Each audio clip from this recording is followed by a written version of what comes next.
આપો ભારતીય જનતા પાર્ટીને સદબુદ્ધિ આલી અને પોણી આપો મારા ખેડૂતોને। છેલ્લા 20 દિવસથી ભાભર તાલુકાની અંદર સિંચાઈનું પાણી બંધ કરવામાં આવ્યું છે।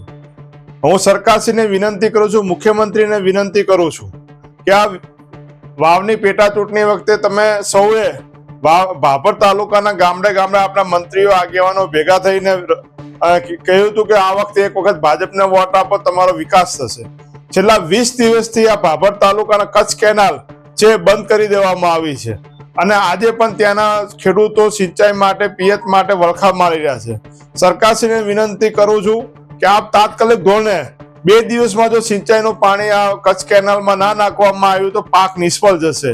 તો ખેડૂતોને પડતા ઉપર પાટો ના મારો, મોંઘા બિયારણનો, મોંઘા ડીઝલમાં જ્યારે પિયત કર્યું હોય અને ખેડૂતો ખેતરોમાં રહેતા હોય તો પિયતમાં પીવા માટે પણ પશુધન માટે પણ એ પાણીનો ઉપયોગ કરતા હોય તો તાત્કાલિક ધોરણે કચ્છ કેનાલ ચાલુ કરે સરકાર ને એક ખેડૂતોના હિતમાં નિર્ણય લે એ હું આપના માધ્યમથી સરકારને વિનંતી કરું છું।